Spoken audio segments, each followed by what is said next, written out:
যখন শুনলাম যে ভবনটা চলে যাচ্ছে, আমি তখন সর্বপ্রথম 2 রাকাত সালাতুল হাজাত পরে দোয়া করেছিলাম যে আল্লাহ যেন খায়রের ফয়সালা করেন। আর এরপরে এখন আমার অনুভূতিটা হলো যে এরকম ভবন না থাকাই ভালো। না থাকা ভালো কেন? দস্তারে না দারে মে মা গমে পেয়েছে না দারে মা হেছে না দারে মে গমে হেছে না দারে। এইরকম ভবন টবন থাকলে এগুলোকে রক্ষা করার জন্য ডানে বামে অনেক কিছু তাকানোর প্রয়োজন হয়। ভবনও নাই, রক্ষা করার জন্য কার পায়ের নিচে তেল মারারও দরকার। আজ এখানে মাদ্রাসা, কালকে ইনশাল্লাহ শাইখুল হাদিসের সন্তান মাহফুজুল হক সাহেব যদি নদীর ওই পারে যে বসেন, ইনশাল্লাহ ওই কেরানীগঞ্জের ওই একেবারে ধুলের চরে বা ওই কোনো লুটের চর, কোনো চরের মধ্যে এর চেয়ে বড় মাদ্রাসা হবে। প্রয়োজন নাই ভবনের, প্রয়োজন নাই মাদ্রাসার স্থাবর কোনো সম্পত্তির।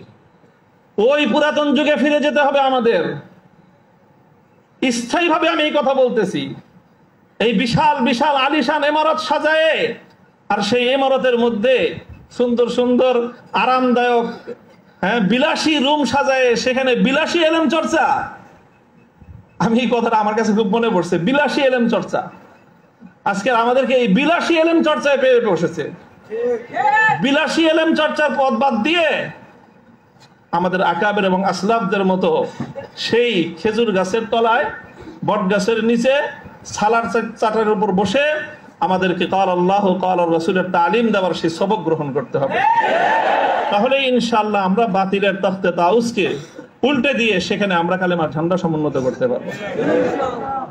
মোল্লা মুহাম্মদ ওমর রাহিমাহুল্লাহু তাআলা তিনি সারা পৃথিবীর সুপার পাওয়ারের সাথে টক্কর দিয়েছিলেন।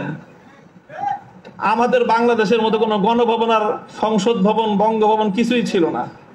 কান্দাহারের ছোট্ট একটা ঘরের মধ্যে ভাঙ্গা খাটের উপরে বসে টক্কর দিয়ে দিলেন তো সুপার পাওয়ারের সাথে। সারা দুনিয়া মনে করলো যে বেকুবের দল। 20 বছর পর আল্লাহ দেখা দিলেন যে তারাই বিজয়ীর দল।